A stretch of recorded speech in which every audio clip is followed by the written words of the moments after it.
Similar question अभी हमने करा करंट रेशियो पे, अब क्विक रेशियो पे। तो ध्यान से देखना, क्विक रेशियो क्या होता है?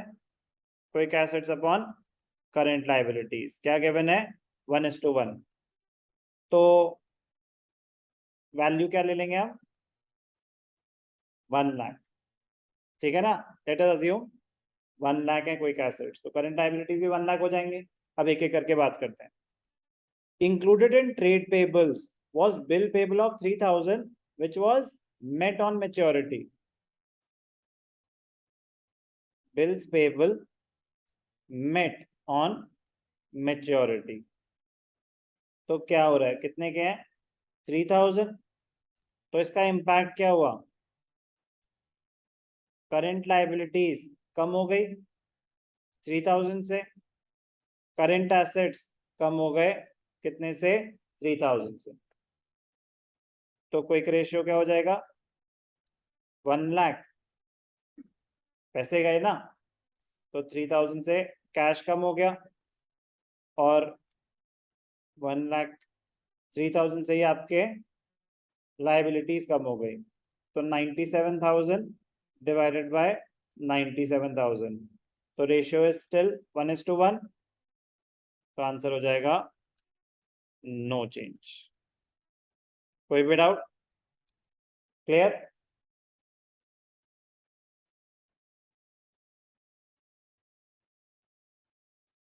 Debentures of 50,000 were converted into shares.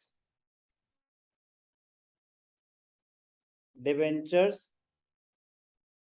Converted into shares, amount दे रखा है 50,000।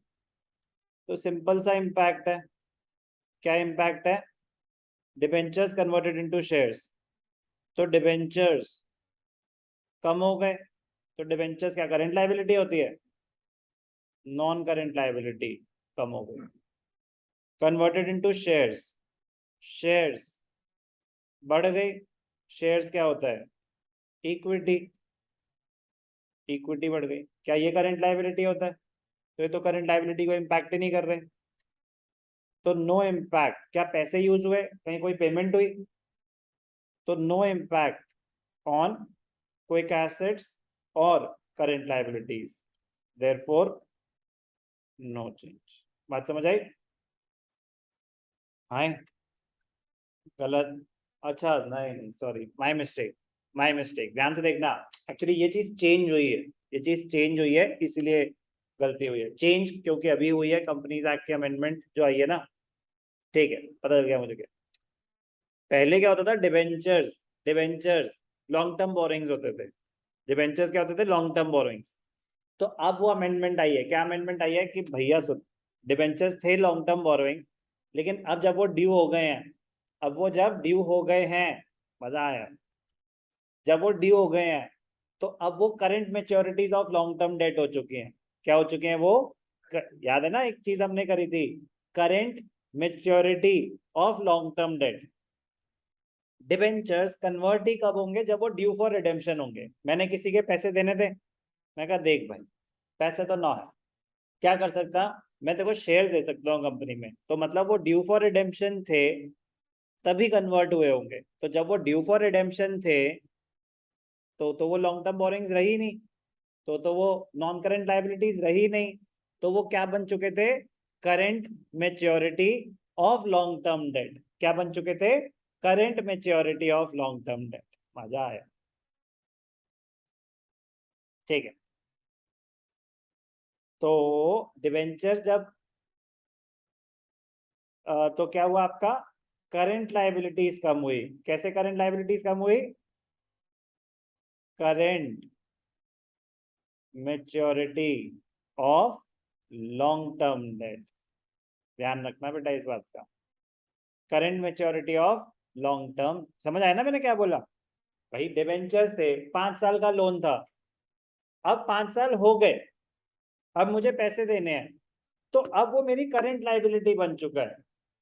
जब इशू करे थे तब लॉन्ग टर्म थी, अब तो जब वो ड्यू फॉर रिडेम्पशन है, ड्यू फॉर पेमेंट है, तो वो मेरी करंट लायबिलिटी बन चुका है। अब वो एग्जॉस्ट हो रही है, वो खत्म हो रही है, तो आपकी करंट लायबिलिटी खत्म हुई।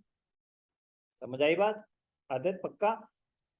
ठीक है, तो करंट लाइबिलिटी आपकी कम हुई, तो ये 9, तो अब क्या हुआ 50, तो अब तो आ ही जाएगा वहां पे। Quick ratio,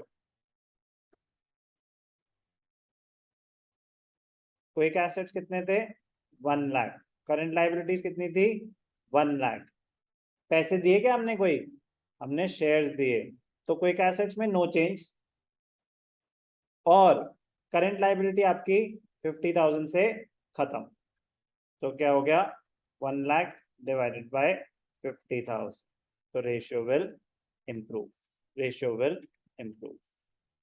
interesting, very very interesting. तो बेटा जहां डिबेंचर की रिडेम्पशन आ जाए ना, रुक जाना, क्योंकि डिबेंचर सुनते ही हो डिबेंचर लॉन्ग टर्म हो जाता है, हो गई, तो debenture when due for redemption they are treated as a current liability, ठीक है ना। तो मैं लिख रहा हूं, आप भी लिखना, डिबेंचर्स व्हेन इशूड, तो क्या है non current liability, debentures when due for redemption, due for redemption, redemption मतलब रीपेमेंट,